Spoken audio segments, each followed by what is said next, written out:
Hi, this is Pam, Flower Patch Farmhouse, and welcome to another video. And today I'm going to share with you some seeds that I have purchased so that I can start them, of course. Some I've already started part of them in my winter sowing. I didn't do it in that post, but they're out there in my garden. Also, I've got some more to do because they came in afterwards, and I still have more jugs I can fill. And you can continue to winter sow, for a couple of months, depending. Now, one that I want to be sure and get started is the showy milkweed. This one is from Botanical Interests, and this is for the monarch butterflies. This is the host plant that they lay their eggs on and will then hatch. Let me see, one moment. This is not the only type milkweed, but this is one I wanted in my garden. This one's pink to white flowers. And a lot of them, I have an orange one and yellow one. I'm hoping they overwintered. This one is supposed to be perennial in my zone. This one's perennial in zones 3 through 9, and they're deer resistant. So, showy milkweed. Stalk. These are so pretty, and they smell so pretty. It's been a while since I've grown stalk, and I really wanted to give it a try. So I'm going to sow half of them winter sowing, and then I'll save the other half to maybe direct sow out in my garden later on when the weather warms up. And another butterfly plant I grow a lot of is Echinacea. Butterflies really love Echinacea, or also called coneflower. And this one is called Prima Donna Deep Rose. Most of these I'm going to show you come from Swallowtail Garden Seeds. They're local. They're down in Santa Clara, which is local for me. So I like local, and I've always had really good results with their seeds, and they've really had some different ones over the years. So this one is called Prima Donna Deep Rose Echinacea, and some of them stay shorter. I get varieties that stay shorter.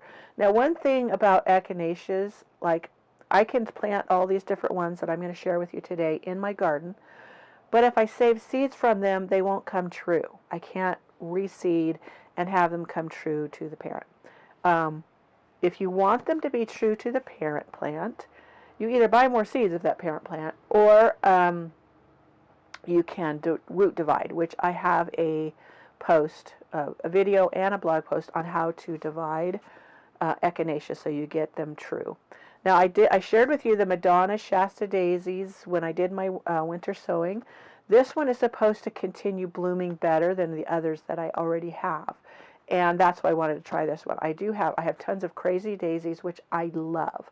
I love the crazy daisies, but they have like a real first flush, a big flush of all blooming at once, and then they have some intermittent blooming. It's not as thick and full and pretty, but it still is pretty. And some of those bloom at different times, so you always have some in the garden. But I wanted to try some that say they continuously bloom from summer on the way through fall. So I have those Madonnas. And, these Sahara Rudbeckia. These are black-eyed Susies, but these are like a bunch of doubles and really intense colors of that are different. So I wanted to give a try for them.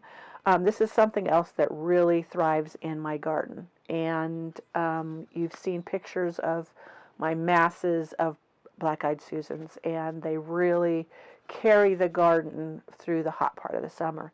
But I wanted to try some different ones.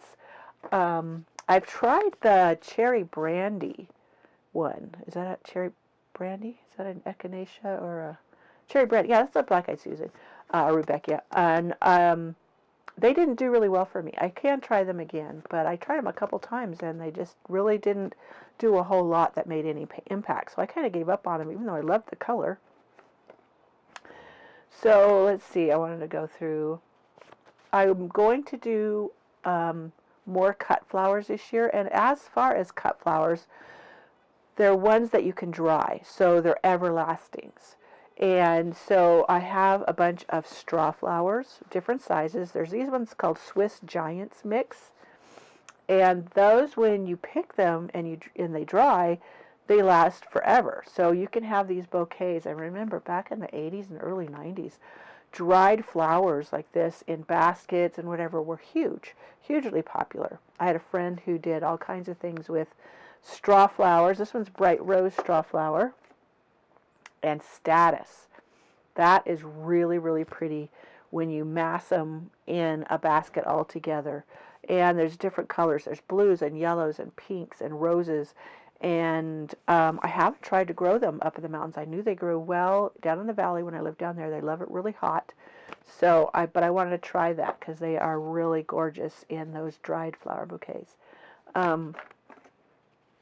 Gomphrena. Oh, I love this. This too, I made some wreaths with gomphrena and the baby's breath I grew, and they were absolutely gorgeous together. I do have some baby breath seeds here too. Convent Garden, something like that. That was a really good one for cutting, as far as a baby's breath. This is Powwow White Echinacea. Now I have White Swan, and I really love it, so I thought I would try this Powwow White. Powwows, they kind of hold their petals out rather than drooping down as much. So that's one of their attributes. Okay, this one isn't for drying, but Erin over at Impatient Gardens, she said she grew this one and absolutely loved it, and so I wanted to try it. And it's Apricot Lemonade Cosmos. So that's another one I'm going to get started. That one I'll wait till I'm closer to spring to start. Okay, here's some more Cosmos Apollo mix. And, oh, my Cleome. The Cleome I grew last year from seed. I absolutely loved it. I'd never grown it before. I hear it reseeds readily, so I let it go to seed. But this one is called Sparkler Blush. And it grows a little shorter. So instead of 6 feet tall, it probably gets about 4 feet tall. So I thought having it at different levels would be really pretty in the garden. And this is kind of a pink and white, real pretty, delicate coloration. Now this one I've not grown before, and I don't know how well it's going to do, but I do grow Shirley poppies, and they grow very well for me. But this one is called Amazing Gray. So go to Swallowtail Garden Seeds website and look it up. They are the most unusual color, and I'm really curious to see if they really are that unusual color, which should be.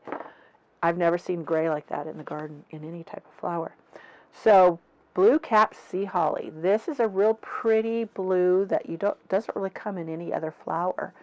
And they're pretty tough, and they also are great for a cutting flower.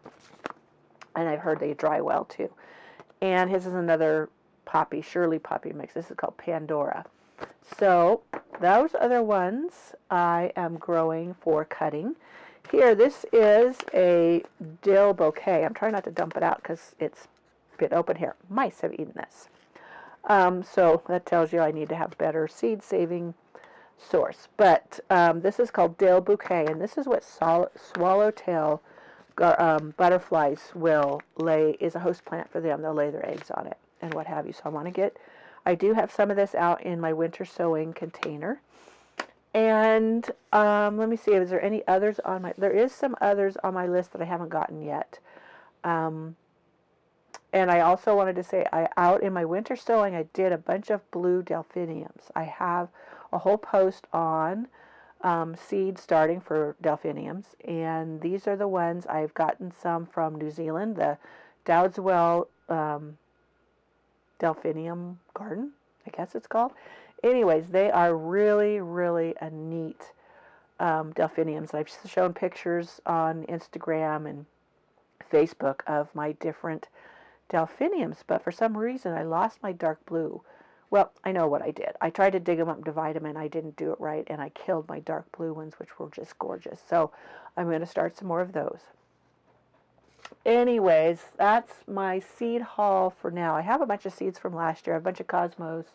I have sunflowers. I have all other kinds of things that I'm growing. Pansies and violas, they have reseeded themselves in my garden something crazy, so I haven't really decided to start any of those at all for that reason. I can just dig them up from where they're at and move them to where I want them.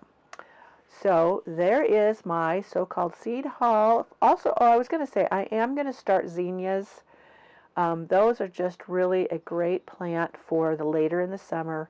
Mine take a while. It's almost August before mine are really blooming, just because of where I garden. Even though I'm a zone 8, I'm surrounded by tall trees, as you've heard me mention before. And so I kind of get a later start than most people would in a zone 8 garden. Um, and my climate here from where I am at is kind of acts more like a zone 7. So I always keep that in mind. But I will grow zinnias. I will direct sow. I will try to start some here in my greenhouse to get a head start. But many times when I direct sow, they're just as quick to come up and bloom. So that being said, there I will make sure I share as things sprout, and when I start new seeds, I will share with you. I usually use reuse containers as far as my seed starting. I don't buy special flats or little cubes or anything special. You don't have to. I have found, and this one thing I want to mention, that when I put them all together in one container that is not divided, I get better germination rate and a better growth rate. And a friend of mine who also does a lot of seed starting has found the same thing. So rather than having them in separate little cubicles, the mass in one big container. I was trying to find me a container. Oh, right here. Like this. One big container, they seem to do better. So just keep that in mind. I have no scientific proof for it, just that that's what's happened for my seed starting and has worked. Okay, I will see you in the next video, and if I have any more seeds to share that I get, I will be sure and share them. Okay, like I said, see you in the next video.